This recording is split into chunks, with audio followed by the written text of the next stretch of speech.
Shalom, kembali bertemu dengan saya Pendeta Royal Purba menyapa sahabat-sahabat excellent. Hari ini kita akan pelajari satu renungan kita. Saya berikan judul harus lebih teliti, terutama untuk apa yang kita dengar. Kenapa tema ini menjadi penting dibahas? Karena ternyata begini saudara, manusia itu terdiri daripada 3 tipe. Yang pertama saudara adalah tipe audible, yang kedua adalah visual, yang ketiga adalah kinestetik, makanya disingkat AVK.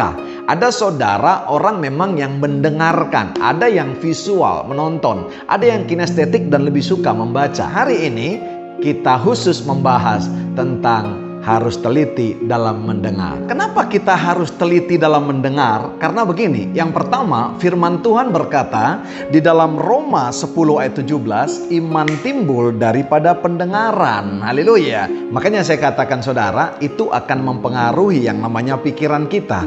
Kalau firman yang kita dengarkan, maka pikiran kita akan menjadi tenang. Tapi kalau yang lain, maka kita akan menjadi kacau. Yang kedua, saudara, kita kenapa harus teliti dalam hal mendengarkan? Karena ternyata ketika kita mendengarkan sesuatu, maka kita akan bisa memperhatikan dan mengambil keputusan apa yang harus kita lakukan ke depan daripada apa yang kita dengar tersebut. Ibrani 2 ayat 1 berkata, karena itu harus lebih teliti kita memperhatikan apa yang telah kita dengar, supaya kita jangan hanyut di bawah arus. Apa yang kita dengar, kalau kita tidak teliti, maka kita akan terbawa arus.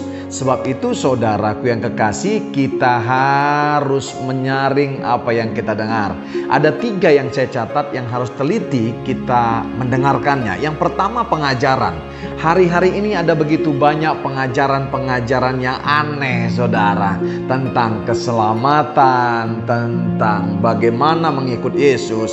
Dan Alkitab saudara sudah mencatatkan itu.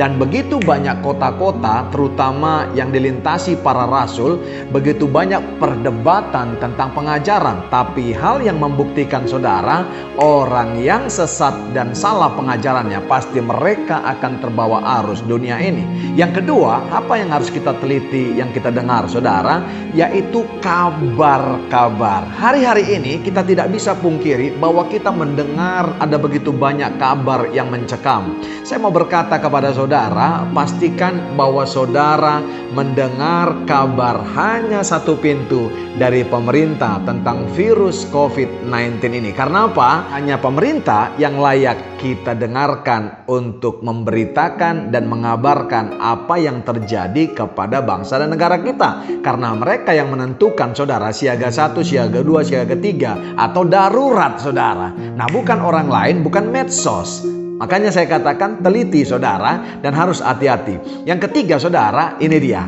Saya mau berkata, teliti dulu saudara kalau mendengarkan kabar tentang temanmu, tentang saudaramu, tentang pemimpinmu. Kalau ada kabar-kabar yang jelek, kalau ada isu-isu tentang orang lain, sahabatmu, temanmu, saudaramu, pemimpinmu, keluargamu saudara, klarifikasi saudara atau konfirmasi saudara, supaya kita tidak terbawa arus permusuhan. Saudara-saudara, kalau kita teliti dan kita tidak terbawa arus, kita akan bisa menghindari yang namanya perpecahan, permusuhan, dan kesalahan mengambil keputusan. Dari saya, Pendeta Royal Purba menyapa sahabat-sahabat excellent. God bless you all.